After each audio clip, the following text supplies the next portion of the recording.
Armimka Adonai ki dilitani. Adonai Elohai la'olam odeka amen. I will extol you, O Lord, for you have drawn me up. O Lord my God, I will give thanks to you forever. Amen.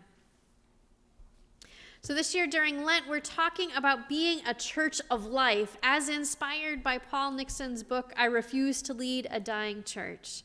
There are 6 crucial choices that Paul Nixon talks about in order to be a church of life, and so we're taking a week, and each week we're talking about a new choice.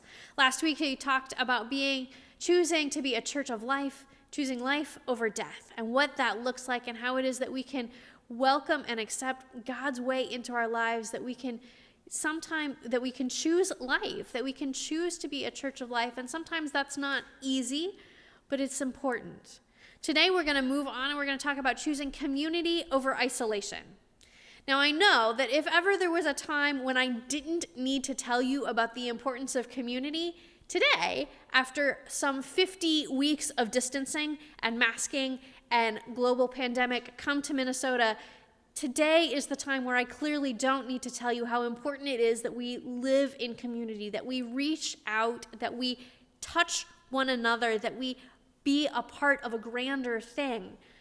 So why talk about it? Why talk about community in the middle of this pandemic when we all, I suspect at this point in time, feel that need so deeply? To remember that we need one another, that we're in the same boat, because I could be wrong, but I suspect that even the extreme introverts have reached a point where they know that they need people more than they need isolation. I should know I'm one of them, and I've reached that point where I am completely and utterly over pandemic. But talking about being a church of community instead of isolation is so much more than about the need for people. It's about much more than the need for us to gather for worship, the need for us to be in one room. The choosing to be a community, to be a church of community rather than isolation, is about how our community affects, our community of faith connects to one another and to the wider world. So let's look at today's text as an example. The reading from John this morning usually, and in fact by usually I mean I think every year in the lectionary, comes in the second Sunday of Easter text. Maybe we get a Emmaus every so often, but more often than not, when we read this text from John, it comes right after Easter. And it comes as we're remembering the resurrection and we're celebrating the resurrection, and we're coming and we're talking about what the disciples did post-resurrection. How did they go out and reach the world? How did they go out and show the love of God for all of the world around them? Well, they went to the upper room and they locked the door and they hung out there for about 8 days, which of course doesn't always make all that much sense even after Easter, but more often than not, the text talks a lot about Thomas, doubting Thomas, if you will. And so as we look at this text, I want to take a little different spin on it as we think about it, and recognizing that in this text, the disciples are getting some of this choosing community thing right? The disciples are sitting there shortly after the resurrection. What are they doing? They're hanging out. Why are they hanging out? One, because they are each other's chosen family, and because they're scared of the world outside. For better or for worse. They're isolating themselves from the rest of the community. This is not what we're supposed to do, right? For COVID, yes, gather with those in your family and stay inside because you're afraid of the world. No, that's not how we work. That's not what the world is all about. This is not the example that we're called to follow. But they are showing a different kind of community.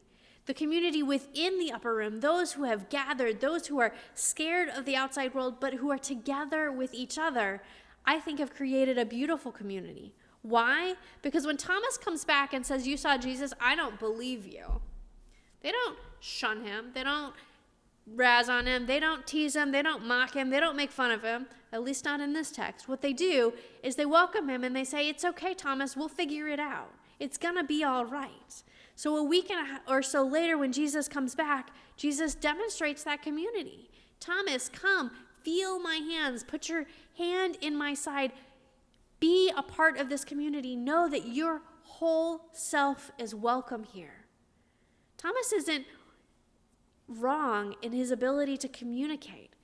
He maybe should have faith and choose to believe that his friends are telling him the truth instead of doubting, but he is free in his community to express that doubt, to disagree, which is, I should say, something that we don't always have, a community where we can openly disagree with our friends without being worried about what's going to happen.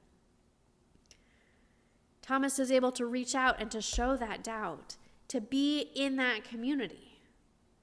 You see, the call of community over isolation is a call to create the kind of community that the disciples create, to be in a community where people are able to show up as they are, to express their joys and the exciting things going on in life, but also to express their concerns, to walk in and say, I'm done with winter, ladies and gentlemen, done.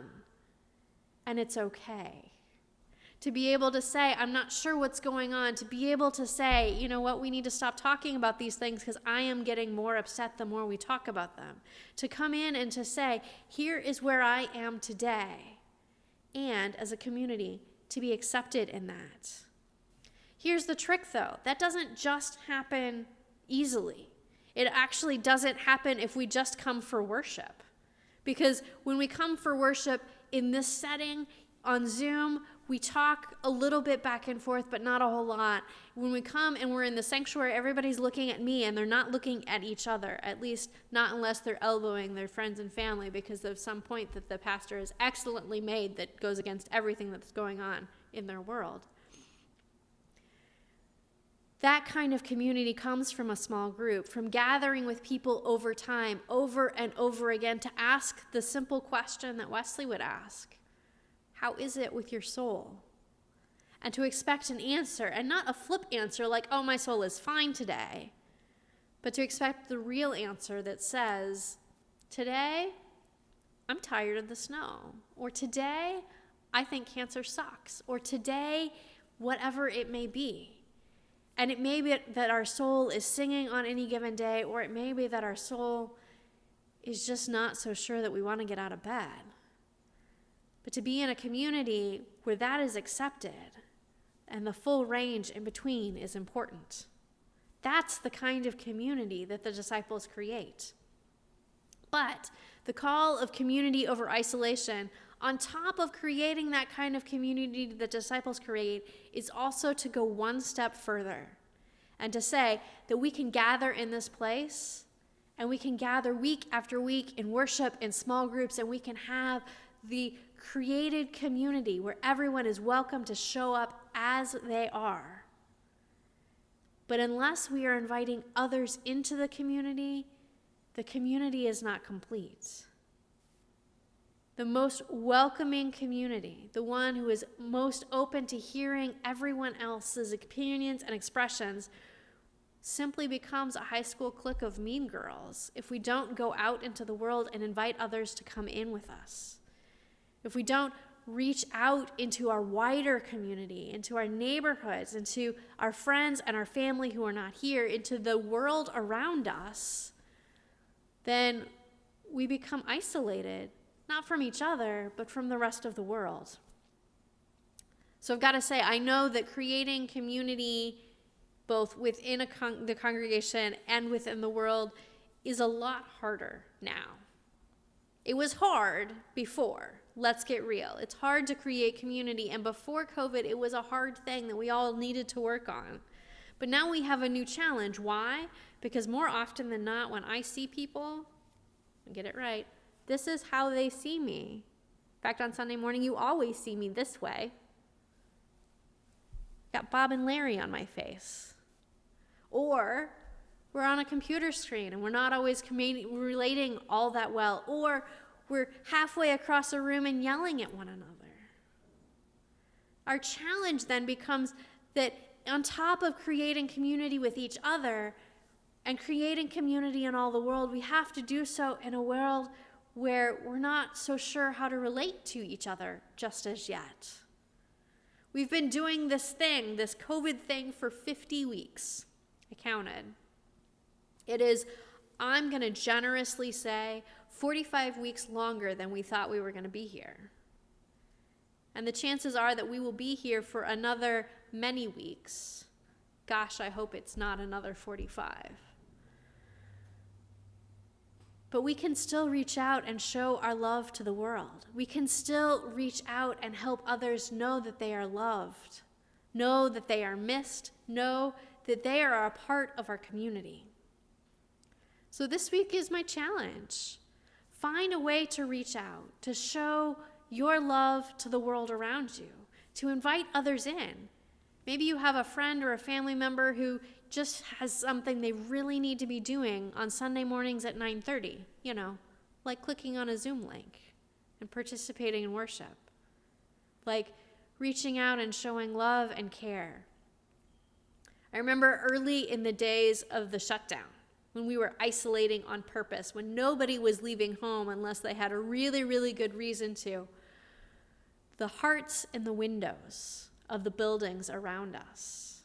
In Wilmer, we plastered our windows with hearts so that the people driving down the street could see their love, could see that they were loved and cared for, even though they couldn't come into the building. My kids' daycare had hearts and the flowers in the shapes of hearts. It was pretty awesome. We can go from building to building now in a new way, in a different way.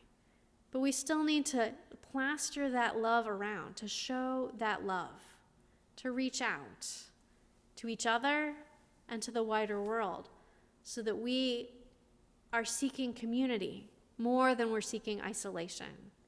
We're doing it safely, but we're seeking that community with every breath that we have. Let us be that church today, tomorrow, and for all of eternity. Amen.